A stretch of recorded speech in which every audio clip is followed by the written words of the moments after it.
Awal abad ke-19 adalah masa-masa penuh kesedihan, penderitaan, dan penghinaan bagi seluruh warga Tiongkok. Tanah mereka dibagi-bagi, anak-anak mereka diracuni, dinasti mereka sekarat. Hinaan-penghinaan yang menyakitkan seolah tak lelah untuk terus menghampiri Tiongkok. Mereka tak akan pernah lupa bagaimana Inggris menghina mereka dengan kekalahan dalam Perang Candu, memaksa pemerintahan dinasti Qing untuk memperbolehkan Inggris dalam meracuni orang-orang Tiongkok dengan opium. Mereka tak akan pernah lupa bagaimana penghinaan yang mereka dapatkan dalam Perang Boxer. Kekuatan-kekuatan Eropa mengeroyok, mencabik-cabik dan membagi tanah-tanah Tiongkok di antara mereka. Mereka tak akan pernah lupa bagaimana kekejaman Jepang terhadap mereka ketika sedang dalam masa penjajahan. Jutaan nyawa melayang, ribuan janin digugurkan, dan ratusan ribu istri, ibu, dan anak perempuan dilecehkan. Lantas, bagaimana perjalanan Tiongkok dalam mentransformasi negaranya? Dari yang awalnya negara miskin yang sering kelaparan, menjadi negara yang sangat diperhitungkan di tingkat global. Langkah pertama yang orang-orang Tiongkok lakukan dalam memajukan negaranya adalah menggulingkan pemerintahan monarki yang dianggap lemah, kemudian menggantinya dengan pemerintahan republik.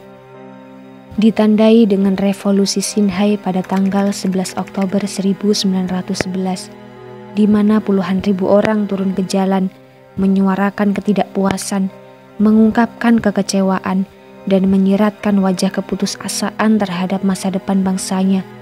Dalam unjuk rasa yang besar ini, akhirnya berhasil memaksa Kaisar Puyi untuk turun tahta, menandai musnahnya kekuasaan monarki di seluruh tanah Tiongkok.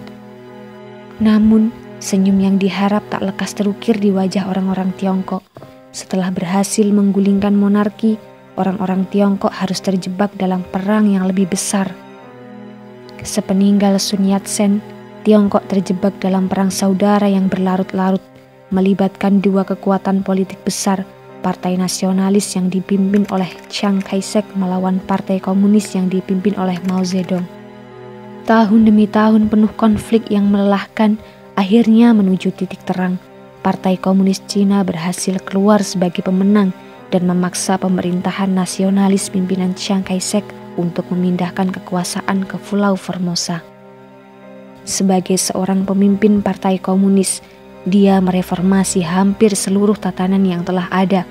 Langkah pertama dan yang paling krusial yang mau ambil adalah melakukan reformasi agraria. Dengan kekuatan militer, Mao Zedong memaksa para tuan-tuan tanah untuk menyerahkan tanah-tanah mereka, menghapus kepemilikan pribadi dan mengubahnya menjadi kepemilikan negara.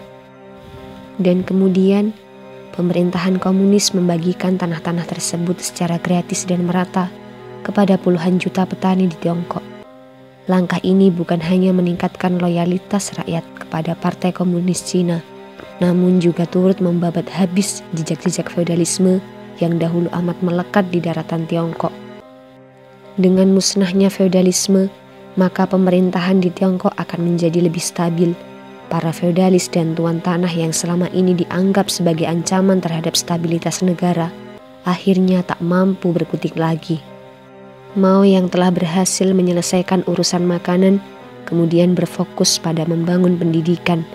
2,6 juta sekolah dibangun di masa kekuasaannya, yang menciptakan ratusan juta tenaga terampil, yang di kemudian hari akan memberikan modal yang sangat besar dalam pembangunan Tiongkok untuk pemerintahan selanjutnya. Deng Xiaoping, seseorang yang pernah dijuluki setan kapitalis oleh tokoh-tokoh Partai Komunis, naik ke puncak kekuasaan setelah wafatnya Mao Zedong.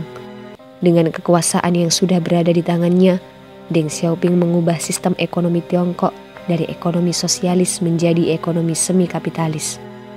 Bersama dengan Zhu Rongji dan Zhao Jiang dan sedikit dari banyak tokoh-tokoh terkemuka dalam tubuh Partai Komunis, tiga sekawan ini mentransformasi ekonomi Tiongkok secara radikal, mendobrak paradigma lama yang sudah ada, dan menunjukkan bagaimana sosialisme seharusnya berjalan.